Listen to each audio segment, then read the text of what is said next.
Assalamualaikum students, I am Sham Said and today we are going to complete our 3.2 of class 10th. In last lecture we have completed exercise 3.2 and today we are going to complete our 3.1 and so let's start our video. So this is your question number 1. Write the number of rows and columns and order of the given matrices. आपने बस इसमें क्या करना है, simple सी बात है, बहुत आसान चीज़ आपको नज़र आ रही है कि आपने इसके अंदर रोज़ और कॉलम बताने हैं और इसका ऑर्डर बता देना है। बहुत आसान क्वेश्चन है, बहुत इजी है, बच्चों वाला काम है ये। अब क्या करना है आपने, यहाँ पे आपको नज़र आ रहा है जी 1 + 2 4 + 5 सॉल्व करने की ज़रूरत नहीं है, आपको नज़र आ रहा है। ये क्या करना है आपने, यहाँ पे आपने क्या करेंगे कि नंबर ऑफ़ रोज़ देख लें। नंबर ऑफ़ रोज़ आपके पास क्या है, कितनी है, एक रो है, ठीक है, एक रो है आपके पास। और कॉलम कितने हैं, दो कॉलम नज़र आ रहे हैं आपको, दो कॉलम नज़र आ रहे हैं, ठीक है। पहले हम नंबर ऑफ़ रोज़ लिखेंगे। नंबर ऑफ रोज़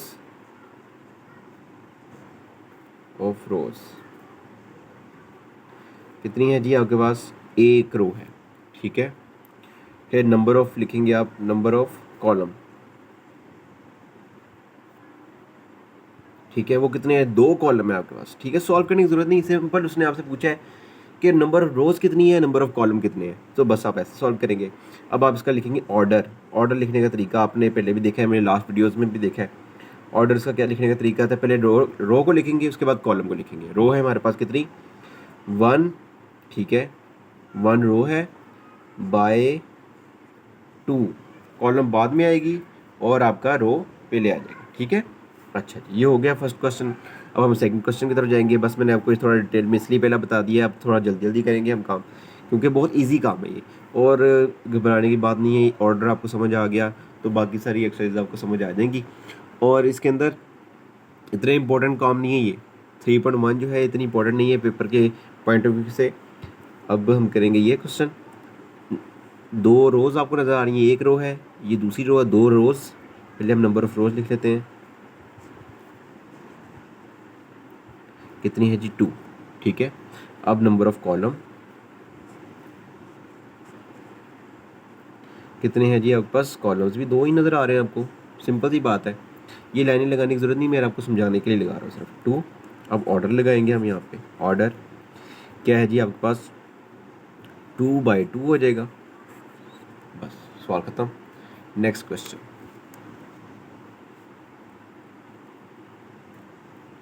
अच्छा जी, अब इसके अंदर आपको नज़र आ रहा है कि यहाँ पे 1 रो है, 1 ही कॉलम है, तो उसका सिंपल से बात है कि नंबर ऑफ़ रोज़ आप इसके अंदर लिखेंगे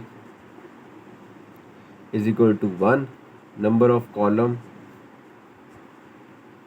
वो भी 1, तो ऑर्डर क्या होगा इसका, 1/1, ठीक है। अच्छा, ये देखें, ये सारी चीज़ें सॉल्व हो रही हैं आपस में। सॉल्व होने के बाद एक नंबर बन जाएगा, सॉल्व होने के बाद क्या बनेगा, एक नंबर, कोई भी नंबर बनेगा, मुझे नहीं पता, मैंने नंबर ना बताना है, ठीक है। सॉल्व करने की ज़रूरत नहीं है आपको, मैंने आपको वैसे ही बताना है कि इसको सॉल्व करना है, क्योंकि यहाँ पर साइन लगा हुआ है। सॉल्व करेंगे इसको हम, तो 4 × 2 × 4 + 2 × 1 + 5, ठीक है, कोई एक नंबर बनेगा। तो यानी कि ये इस तरह का सेम टू सेम यही बन जाएगी चीज़। नंबर ऑफ़ रोज़ भी 1 ही है, नंबर ऑफ़ कॉलम भी 1 ही है, तो एक ऑर्डर क्या बनेगा आपके पास, 1/1, ठीक है। बस ये हो गया आपका question number 1। So this is your question number 2। Check whether the following pair of matrices are equal और नॉट। बस अब ये आपने देखना है कि ये जो ऑर्डर है इनका इक्वल है, यानी कि ऑर्डर सेम है कि नहीं है, बस ऑर्डर देखना आपने और कुछ भी नहीं करना। अगर ऑर्डर सेम है तो वो इक्वल है, अगर ऑर्डर सेम नहीं है तो इक्वल नहीं है। बस इसका ऑर्डर क्या नज़र आ रहा है, दो रोज़ दो ही कॉलम, ठीक है। तो आपने सिर्फ ऑर्डर लिखना है आप, ठीक है। इसका ऑर्डर क्या है आपके पास, ऑर्डर सिर्फ लिख लेते हैं 2/2, ठीक है, 2/2 है। इसका ऑर्डर क्या है, इसका ऑर्डर सॉल्व करना नहीं है आपने। इसके देखें, ये एक रो है, ये दूसरी रो है, यानी कि दो रो होगी और दो ही कॉलम नज़र आ रहे हैं आपको। ये दो कॉलम, ये एक कॉलम हो गया, एक ये कॉलम हो गया, ठीक है। दो रो दो ही कॉलम है, तो उसका भी ऑर्डर क्या हो जाएगा, 2/2, ठीक है। तो इसको ना, तो ये हो गया जी आपका सेम दोनों का है, तो उसको लिखेंगे जी इक्वल, तो ये ऑर्डर जो इक्वल है इनका, तो ये भी हो जाएगा इक्वल। इसको नाम दे दे ए का, इसको नाम दे दे बी का, ठीक है। सो ए और B are equal, A is equal to B, यानी कि ऑर्डर इनका सेम है, ठीक है। दे बोथ, यहाँ पे ये भी लिख सकते हैं आप, ठीक है, दे बोथ आर इक्वल, ठीक है, ये लिख सकते हैं आप। अच्छा, इसकी बारी आ गई है। यहाँ पे 1 2 और 3 ये अलग अलग है, यानी कि 1 2 और 3 अलग, यानी कि एक रो होगी हमारे पास, और 3 कॉलम है, ये अलग अलग है सब में। तो 3 कॉलम है, यानी कि ऑर्डर हो जाएगा इसका 1/3, क्योंकि 3 कॉलम है ना मेरे पास, तो 3 हो जाएगा। एक ही रो है तो मेरे पास एक रो हो जाएगी। सेकंड के लिए ये इन तीनों को प्लस करेंगे, हम प्लस करेंगे तो एक नंबर बनेगा, यानी कि ऑर्डर रो भी 1 कॉलम भी 1, तो ऑर्डर तो सेम नहीं है, तो ये इक्वल नहीं है, आर नॉट इक्वल, ठीक है जी। बस अब हम करेंगे नेक्स्ट पार्ट इसका।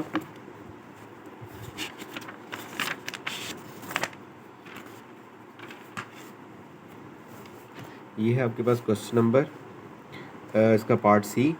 पार्ट सी के अंदर देखना है आपने कि वही सारा काम है कि रो कॉलम इक्वल है कि नहीं है, ऑर्डर सेम है कि नहीं है, बस 1/2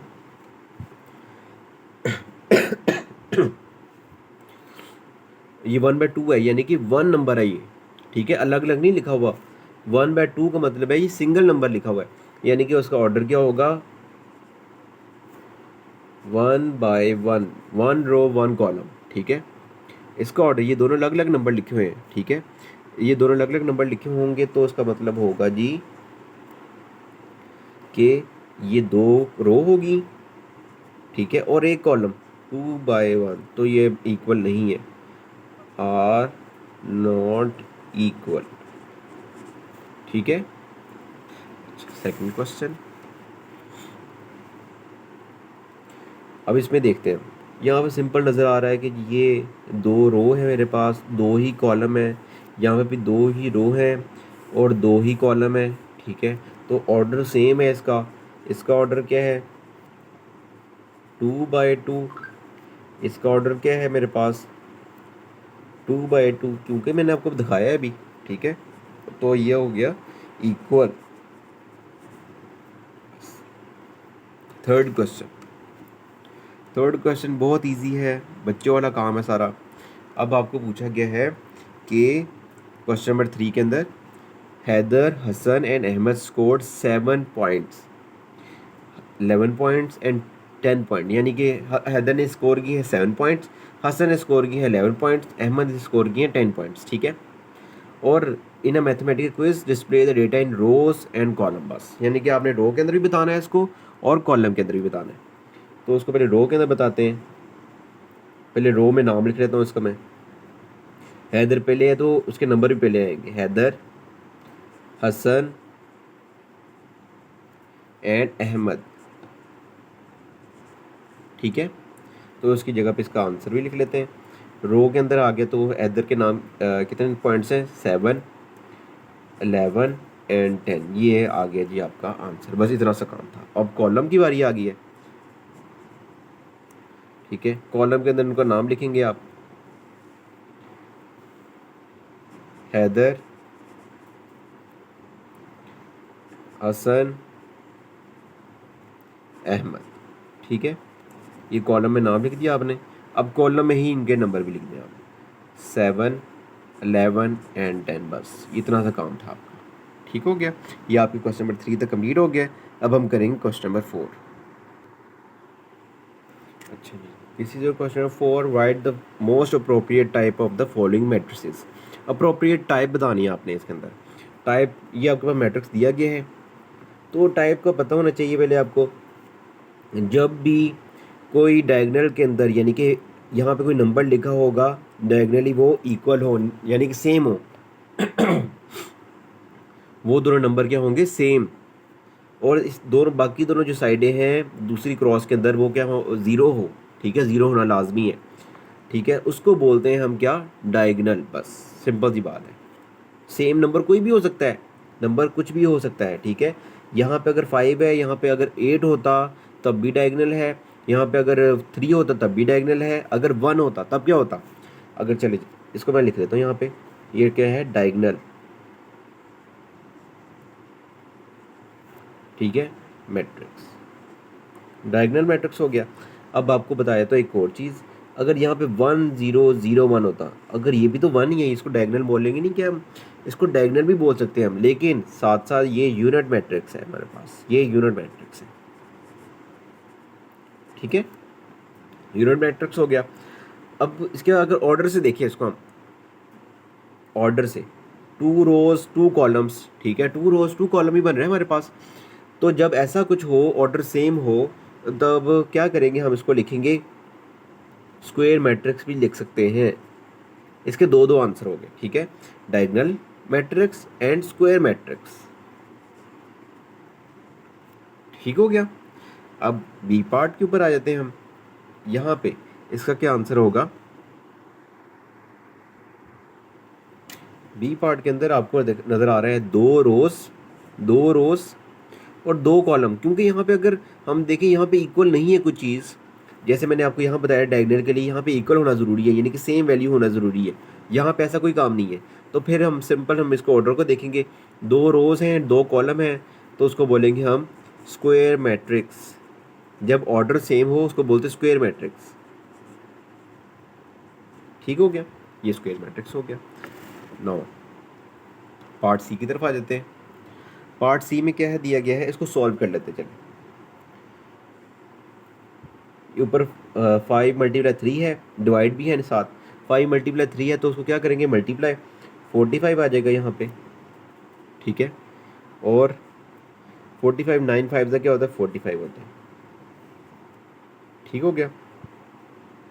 तो 45 से कैंसिल हो जाएगा, आंसर क्या आएगा, वो 1। इस तरह के मैट्रिक्स को बोलते हैं यूनिट मैट्रिक्स,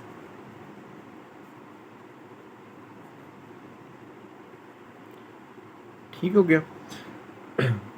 अब डी पार्ट की तरफ आते हैं, डी पार्ट को भी सॉल्व करना पड़ेगा। डी पार्ट के अंदर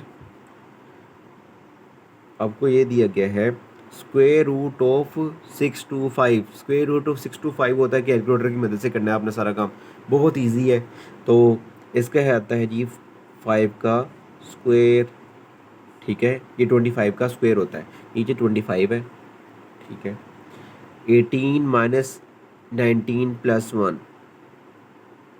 क्या आंसर आएगा, 0 आंसर आएगा आपके पास, ठीक है।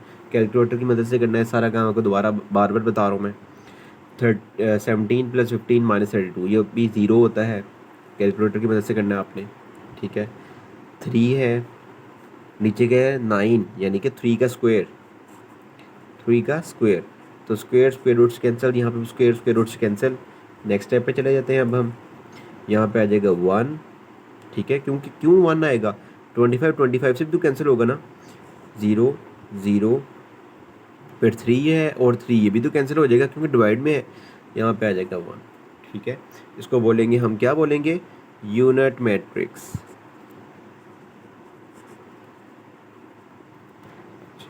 ई पार्ट की तरफ आते हैं अब हम, ये होगी आपको समझ आ गई होगी।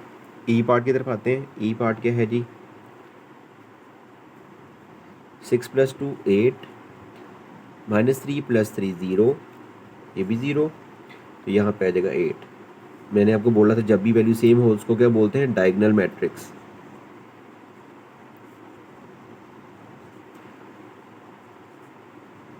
ठीक है। नाउ आपका क्वेश्चन नंबर 4 कंप्लीट हो गया। अब हम करेंगे question number 5, check for the symmetric and skew symmetric form. ये आपके पास दिया गया है, बहुत इंपॉर्टेंट क्वेश्चन है ये, इस एक्सरसाइज में सिर्फ यही एक इंपॉर्टेंट क्वेश्चन है और कुछ भी नहीं इंपॉर्टेंट, बाकी सारे तो एमसीक्यूज के अंदर आते होते हैं सारी चीज़ें। आपने करना क्या है, ट्रांसपोज लेना है, ट्रांसपोज आपको सिखाया है मैंने, ठीक है। अब 3.2 के अंदर, 3.3 के अंदर, 3.4 के अंदर हमने ट्रांसपोज निकालना सीखा है, ठीक है। तो ट्रांसपोज निकालना है आपने, कैसे निकालते हैं, इसको सपोज नाम दे दिया आपने ए का, यहाँ पर मैं लिख देता हूँ ए का, 5 2 3 2 9 6 3 6 3, अब इसका ट्रांसपोज ले लें आप, ट्रांसपोज लेते हैं, नेक्स्ट स्टेप पे ट्रांसपोज ले लिए। यहाँ पे ट्रांसपोज का मतलब क्या था, रो को, ये रो है उसको कॉलम में चेंज कर देना, ठीक है। 5 2 3 मैंने इसको चेंज कर दिया, 5 2 3 यहाँ पे लिखा हो तो उसको मैंने 5 2 3 यहाँ लिख दिया, कॉलम में लिख दिया, रो को कॉलम में। तो अब नेक्स्ट को भी, नेक्स्ट रो को भी कॉलम में लिखूंगा 2 9 6, थर्ड रो को भी लिखूंगा 3 6 3। अच्छा अब चलें देखते हैं कि कोई चीज़ सेम तो नहीं है क्या। 5 2 3 5 2 3 2 9 6 2 3 6 3, सारा कुछ सेम है। जब कुछ ऐसा काम होगा यानी कि ए जो है वो ए ट्रांसपोज के इक्वल हो जाएगा, उसको बोलते हैं हम क्या, सिमेट्रिक, सिमेट्रिक मैट्रिक्स।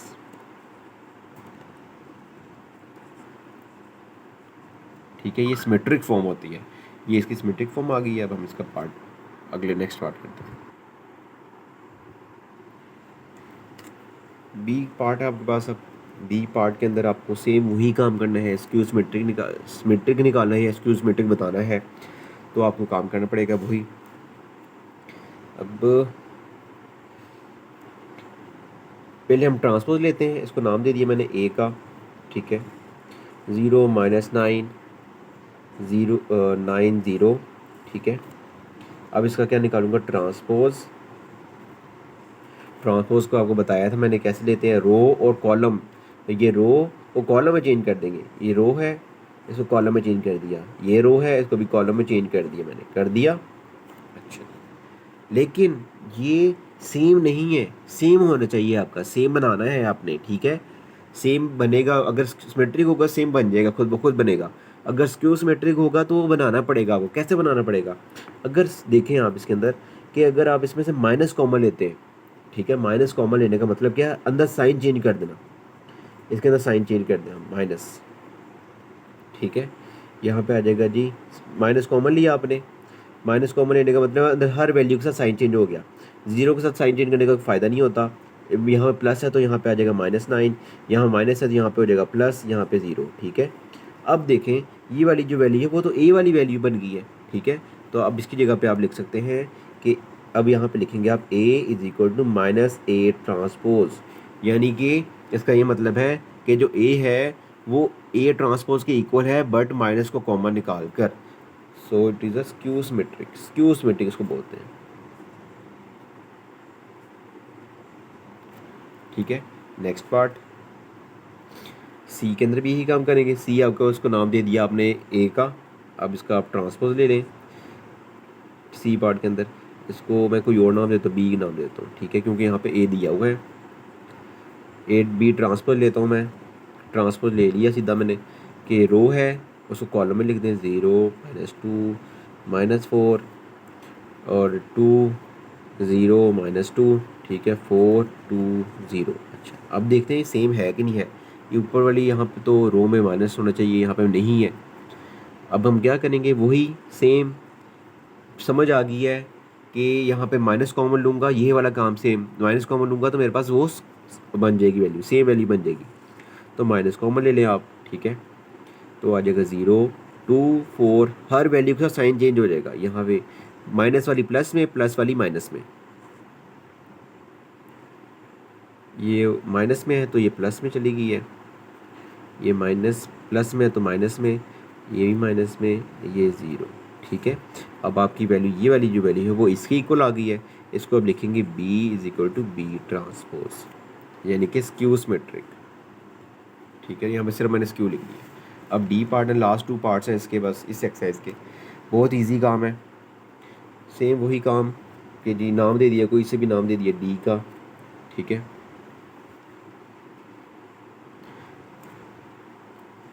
नाम दे दिया 0 7 -7 0, ठीक है। अब इसका ट्रांसपोज लेंगे आप, रो और ये कॉलम, ठीक है, रो को कॉलम में चेंज कर दिया। अभी ये सेम नहीं है, ये वाली वैल्यू और ये वाली वैल्यू के अंदर तो ज़मीन आसमान का फ़र्क है, यानी कि वैल्यू साइन का डिफरेंस है। तो फिर से दोबारा मैं यहाँ पे क्या लूँगा, माइनस कॉमन लूँगा, फिर से मैं माइनस कॉमन लूँगा। यहाँ पे माइनस कॉमन लेने का मतलब है कि अंदर साइन चेंज कर देना। अब यहाँ पे नज़र आ रहा है ये वाली वैल्यू जो है वो डी पार्ट की इक्वल नज़र आ रही है, यानी कि इसके इक्वल नज़र आ रही है मुझे, ठीक है। तो अब यहाँ पे लिखूँगा statement D is equal to minus D transpose, उसको बोलते हैं हम स्क्यू सिमेट्रिक।